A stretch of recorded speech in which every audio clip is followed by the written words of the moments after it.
Good morning. Let's talk about Power Rangers. Welcome to Open Letter. My name is Rachel Wynn, and for the last year of my life, my purpose on Earth has been to inform everyone about Power Rangers 2017. I can make your hands clap. I learned about this movie vaguely in passing on Tumblr. Obviously the best way to learn about movies, and I swear to God, learning about this movie is like a fever dream. I was gonna say it was actually kind of weird. It was really big and I had to use two hands. The more I read up on it, the more emotions I felt, and I had to watch it. And so I did, and I've not been able to stop thinking about it since. I'm making this video because not a lot of people know about Power Rangers. It kind of was a failure at the box office, which is sad because I'm not gonna say it was Citizen Kane, but it could have meant something to a lot of people if it had succeeded. And this should go without saying, this is in no way sponsored by Hasbro or Power Rangers 2017. I just really like Power Rangers. Also, Power Rangers 2017 is not the actual name of the movie. It's just called Power Rangers, or technically Saban's Power Rangers, but it came out in 2017, and since there's so many different Power Rangers stories and shows and movies, it's always written as Power Rangers 2017, and so I always say it as Power Rangers 2017, and it just kind of became a habit. Okay, let's get into it. This movie is about 5 teenagers in the fictional small town of Angel Grove, California, who one day discover that they are destined to be superheroes and fight off the evil big bad in the form of Rita Repulsa, who wants to destroy all life on Earth.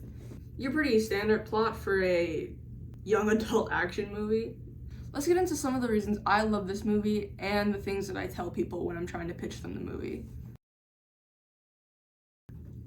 I'm gonna get this out of the way right now. This movie has some very recognizable faces, especially if you grew up in the late 2000s and watched the Disney Channel religiously. The most obvious person to recognize is Dacre Montgomery. He plays Jason Scott, the Red Ranger, who is the leader of the team. You may recognize him from Stranger Things, where he played everyone's favorite MILF hunter, Billy Harker. Look. Next we have Becky G, which you may remember from Singing in the shower.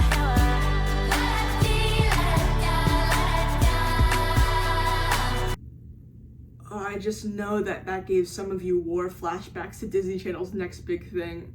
If you don't recognize her from that clip, Becky G is just a famous pop star right now. She got her start in the early 2010s. And she's always just like stayed with music. Like, I think Power Rangers is one of her only forays into acting, which is so funny because she is an upbeat pop star and her only acting credit is in Power Rangers 2017, a film that almost no one has heard of. And I know all of my friends like kind of forgot about Becky G after like 2016, whenever Shower came out. And so just her popping up here out of nowhere is insane. Staying on the music thing, kind of, we have Naomi Scott. Naomi Scott is probably on the same level as Dacre Montgomery in terms of recognizability. She hasn't had the same like cultural impact. She hasn't had like one character who is as popular as Billy Hargrove was, but she has been in a lot of different movies that were popular. She was in the Charlie's Angels reboot as one of the main characters, Elena. She was in the Aladdin reboot as Jasmine. And obviously, Disney kids, she was in Lemonade Mouth. Side note about Lemonade Mouth, the characters in Power Rangers also meet in detention. And every time we watch it, without fail, one of my friends goes, "Oh my God, this is just like in Lemonade Mouth." And I know it's from The Breakfast Club. But children. Finishing off the rest of the 5 Rangers, we have Ludi Lin and RJ Kyler. Ludi Lin and RJ Kyler play Zach Taylor, the Black Ranger, and Billy Cranston, the Blue Ranger, respectively. These two are not as recognizable as the other 3, specifically to me.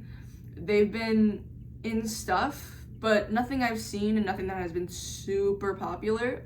If you're thinking that these guys may look vaguely familiar, Ludi was in the 2020 or 2021 Mortal Kombat reboot, and RJ Kyler was in Sierra Burgess is a Loser. If anybody watched that. Moving on to the rest of the main cast, we have Elizabeth Banks Refreshing, yet displeasing to the eye. as our villain. Bet you weren't expecting that. I am going to destroy Angel Grove. But yeah, Elizabeth Banks, she's obviously one of the hardest hitters in Hollywood. I don't need to explain what she's been in. She's been in everything from Modern Family to Power Rangers to Pitch Perfect to she was in Charlie's Angels. We're still in the first closet. There's another closet? Speaking of Charlie's Angels came out in 2019, which is obviously after Power Rangers 2017. I wonder when production started on Charlie's Angels, because if I'm thinking what I'm thinking, that means that those two met because of Power Rangers, and I really hope that's not true because pride, but it probably is. When did pre-production on?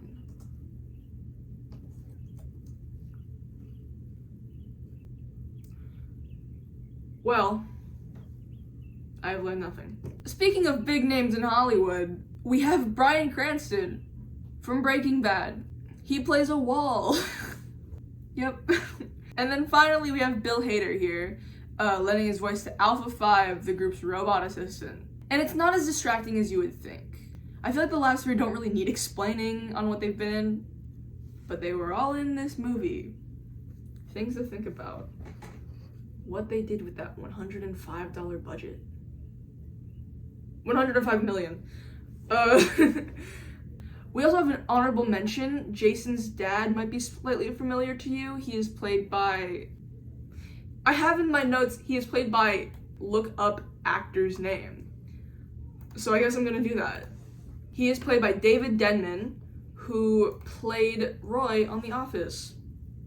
It's not really that noteworthy, but it can be a little bit distracting, so I figured I'd warn you. See? You can trust me. Number 2, a complete diverse cast. When's the last time you saw a movie with diverse casting? Wait, no, different question.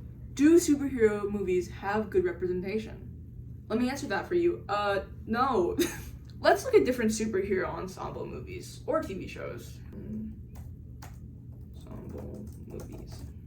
We got the Eternals, we got Suicide Squad, Thor Ragnarok, Guardians of the Galaxy. The most representative of all of these movies is Eternals, obviously. But, let me remind you, Eternals came out in 2021 after a lot of fight to get that movie produced at all. Power Rangers obviously came out in 2017.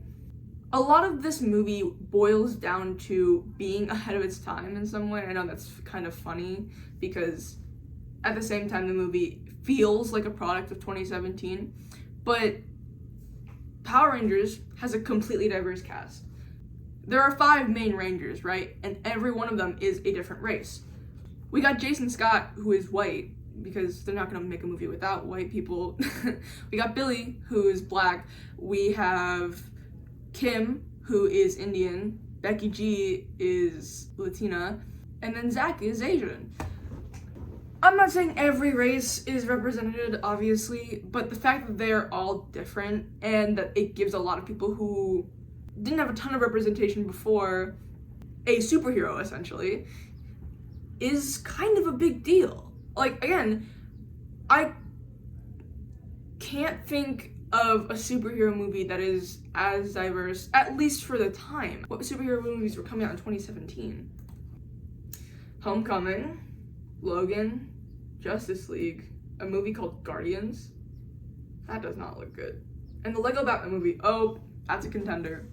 5 Rangers, 5 races. Obviously, we know how important it is to have little kids have people that look like them to look up to. Power Rangers did that in 2017. Number 2B, intersectionality. Race is very easy in terms of representation because it is visible, but Power Rangers 2017 made a conscious effort to make their characters more realistic by not just having them be of different races, but also including characters with different sexualities and neurodivergencies. Is divergencies a word? And to this movie's credit, these characters, when they learn of their peers' differences, have little to no reaction in terms of representation, which is a good thing. A lot of times movies with these characters who have autism or have different sexualities, are not written by the people who have those differences. Therefore, the movies and TV shows end up being not about the characters in general, but about how people react to the characters. I cannot think of one gay movie or movie about gay people that doesn't include like a character coming out. Granted, I have not seen a lot of, well, I mean, I have. I can't think of one. What's the plot of Carol? You have all of these movies about people coming out, right? You have Love, Simon, obviously. The latest movie I can think of is Happiest Season. I know that's not it, but okay. Why do all movies with gay people have to be about coming out? And why does everyone make a big deal about it? After a while, it can get to be a lot. It can get to be annoying, honestly. At a certain point, you get bored. I feel like for a lot of gay people, coming out is not something that wants to be remembered, especially if it was like a bad experience. And so you're just going through it over and over. You have the obligatory, my family was accepting, yours might not be, who knows. We've had this conversation a million times. And on the autism side, I don't have autism, but I can imagine it can be kind of annoying if everyone starts treating you differently just because they know something about you. So in Power Rangers 2017, we have two characters that kind of fill these bills that I talked about, this intersectionality to the greatest extent kind of thing. I feel like I look like a penguin. Anyway, so we have Billy, who is a Blue Ranger I mentioned before. He canonically has autism, and he takes time in one of the scenes to actually tell Jason that he has autism. It's kind of funny because Billy just starts explaining what autism is, and every time I've watched it, my friends are just go, is he mansplaining autism? But it makes sense though. It makes sense for someone, like, hypothetically, to feel like they need to explain what it is, right? Because it's just like one of those things. Like, it's obviously for the audience, right? To like be like, oh, this is what's going on. This is how autism works. This is why Billy is acting the way that he is. But, you know, the audience already kind of gets that, so it just is like a little weird. And Jason, to his credit, has little to no reaction. Jason tries to make a little bit of joke just to lighten the mood. Billy doesn't get it. And then Jason and Billy just move on with their day. They never, like, talk about it or mention it. The other kids just say, oh yeah, he's a little weird, but just keep going. And I can imagine that that was kind of freeing for Billy, essentially, if you allow me to get poetic. Because, like, Billy just exposed this big thing about himself, that he has this thing that makes him very different from the other kids. And Jason Scott, who, up until recently in the lore of the movie, was one of the most popular people at school because he was a star quarterback. Billy's telling Jason this, and Jason has little to no reaction, which means that he's not treating him any differently.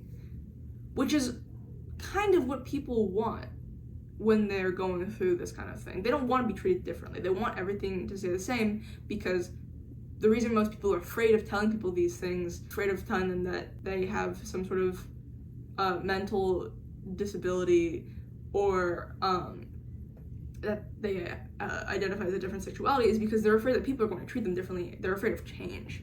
Characters in Power Rangers go through that, and the other characters in Power Rangers respond adequately. Next we have Trini. Trini at the campfire scene. Becky G. Becky G comes out as something. It's kept vague, probably for censors, but it also feels really realistic. Here, let me reenact the scene for you. I can recite this movie from memory. I'm the new girl, always. And the crazy thing is, I like it like that. Nobody has to know me. My parents don't have to worry about my friends or my relationships. And then Zach goes, boyfriend troubles?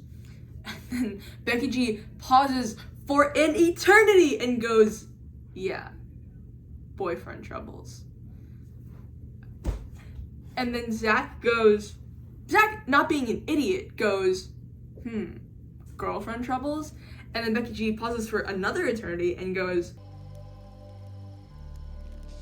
My family is so normal.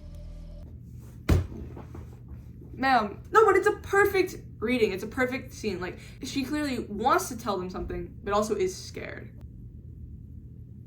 I'm looking through the picture to give me strength.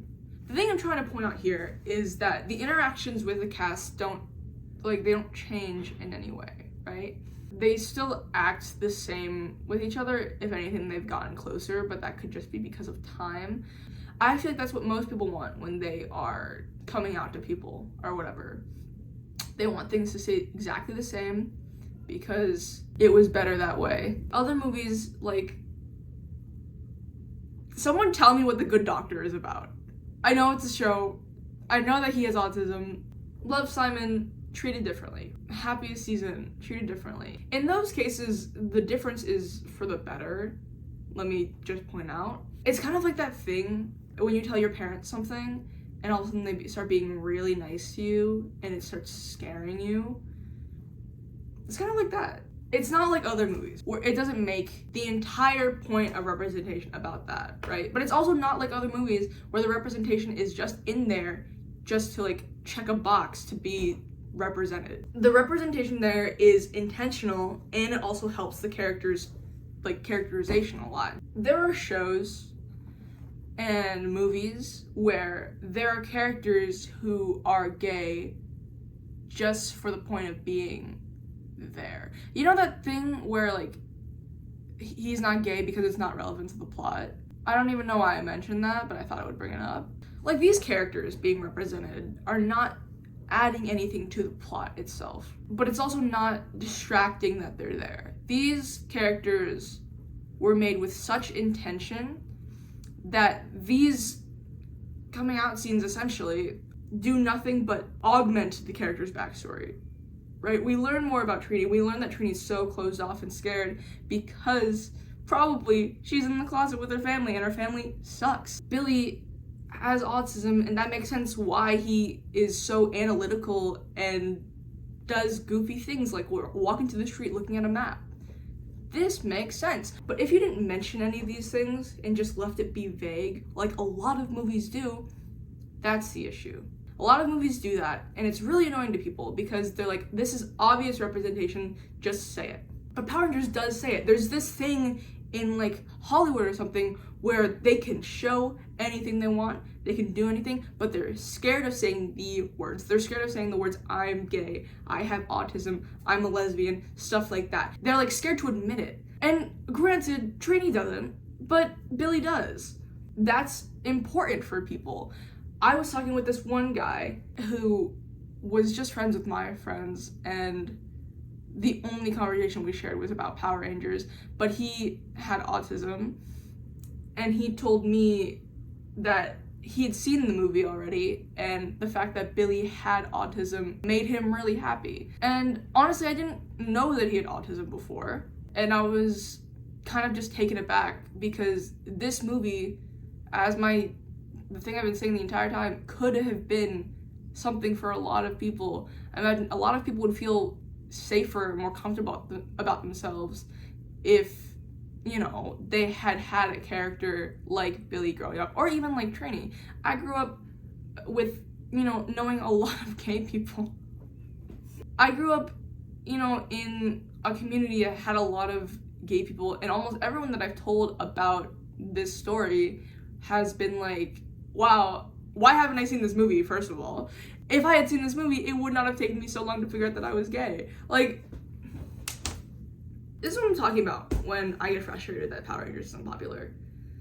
It could have been important to so many different people. And yet? I don't know if any of that made sense. So. Number 3, realistic characters. This movie has fully built, well-developed, three-dimensional characters with backstories. All of these feel like people that you would potentially run into in an American high school. I have definitely run into all 5 of these Rangers at my high school, let me tell you. We got Jason, he's a washed-up athlete. Billy, the kid that doesn't quite get social cues.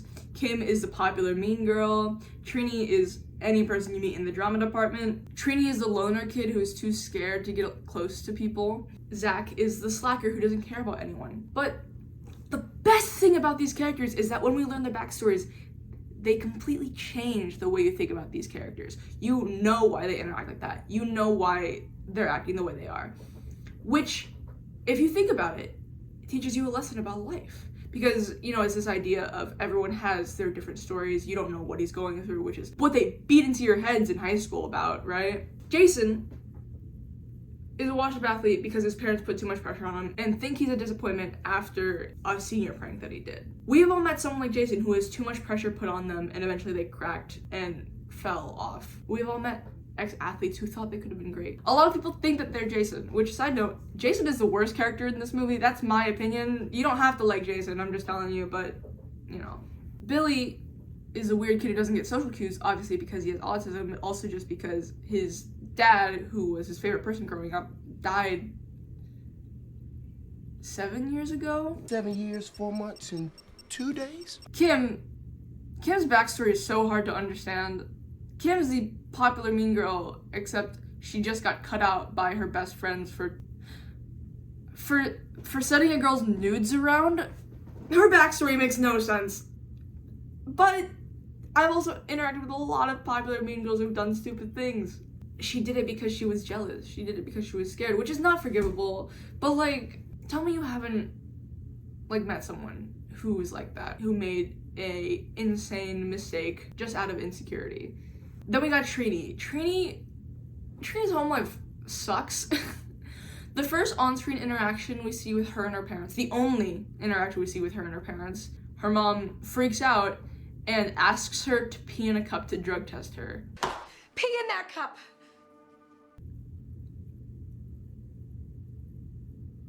Yeah, okay. And then we have Zach.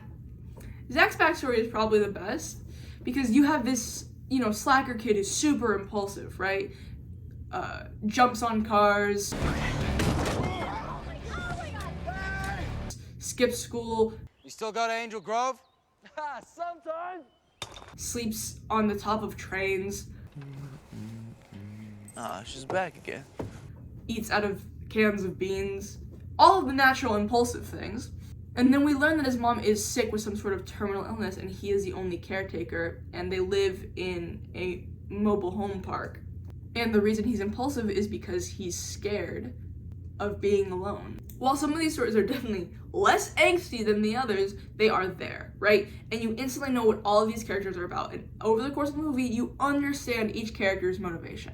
You understand why Jason is trying to be the leader, because he's had pressure on him his entire life. You understand why Billy just wants to have all of these friends and wants them to stop fighting because he's never had a group of friends like this before and he wants to protect it with his life.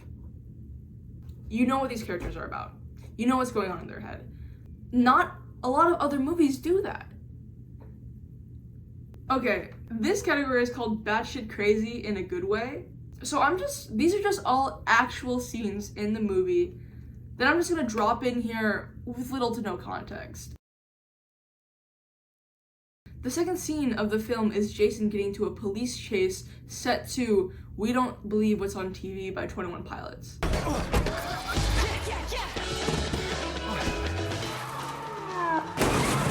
Naomi Scott gives herself an impromptu makeover in the school bathroom.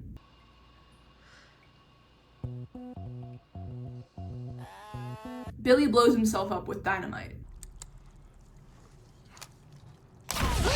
The first time we see Becky G in the movie, she is doing yoga on a cliff listening to heavy metal.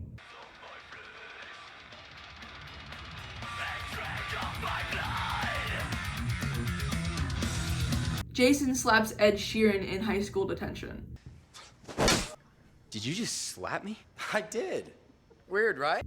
God, all of these sound like Always Sunny titles.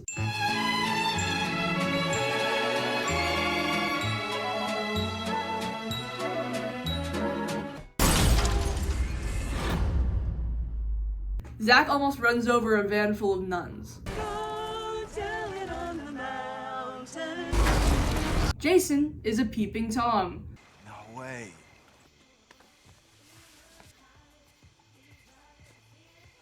The main MacGuffin of the movie that the villain is trying to find is hidden inside a Krispy Kreme.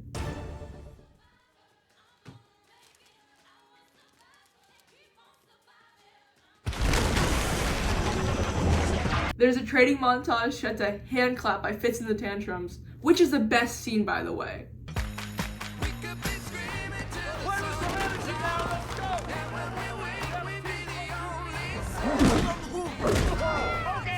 In the middle of this montage, Trini and Kim go on the most homosexual date I've ever seen.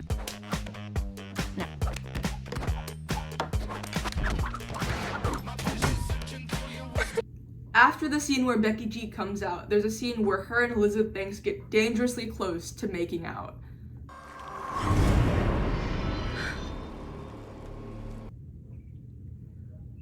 Billy dies. This movie feels like that moment when you get the exact right level of stimulation for your brain to feel relaxed. There is never a dull moment. You look away from the screen for a second and you look back and all of a sudden you're like, whoa, is that Becky G falling off a cliff? For the second time?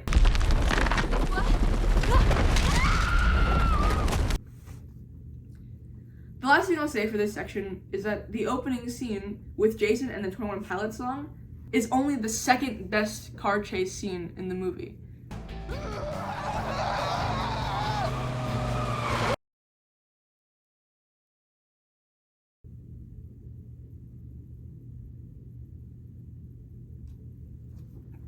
Okay. This movie had amazing representation. It had engaging, zany action sequences. It had characters that people identified with and looked up to. Yet, no one knows about Power Rangers 2017. This movie reportedly had 6 sequels in the works, but they were all canceled because the audience didn't respond. On paper, this movie barely made a profit, with it grossing $142 million on a budget of $105 million. But when you take into account other things like press and logistics, this movie lost money. Not enough people watched this movie, and the studio got scared and pulled out. My one hope in life is that we could somehow change that sentiment. Think about other movies. Think about other shows that have done reboots like this, trying to inject an old IP with some new realism by putting in some interesting representative characters or trying to make it dark and gritty. Compare those to this. Compare, I don't know, your Riverdales, your DCEUs to this. Do you think that they did it better? Riverdale was more popular, right? People loved Riverdale, at least at first. Why? The representation in this movie was smarter, more realistic, and better tied into the characters. And yet, those get sequels, those get renewals. And I don't know if I did a good job explaining it. I kind of just was rambling for a long time.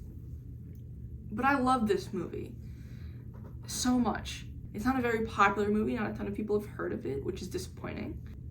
Because if the audience had responded, we would have been able to see more of these characters. These characters would have been able to reach more people. More people would have felt seen because of these characters. Because of this movie. And it's stupid fun. That's why it's important, right? Kids should be allowed to be kids again. Oh my god.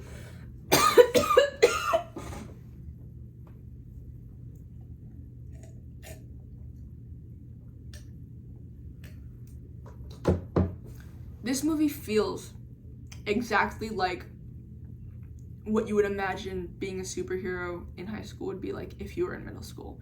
This movie is the epitome of sitting at your desk and looking outside and thinking, wow, I could be saving the world right now. Do you know how much fun that would be? This movie is what makes daydreams. Wow, I wish after school I could go down to the mine and hang out with my friends and save the world.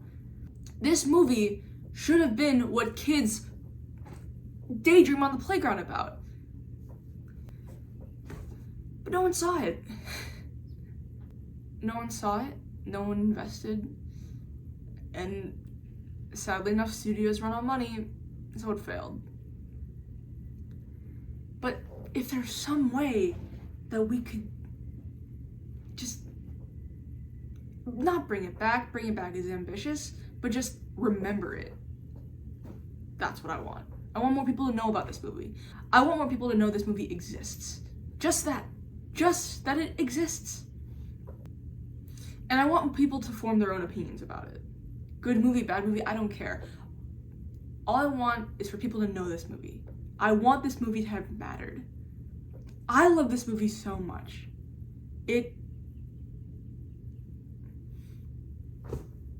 Kids could have grown up having role models who looked like them, who acted like them, who liked the same people they liked.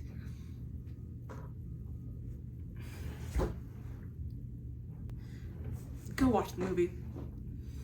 Help spread the word that people want to see more of these characters. And come back here when you're done. This isn't going to be the last time I talk about Power Rangers, so come back and continue the journey with me.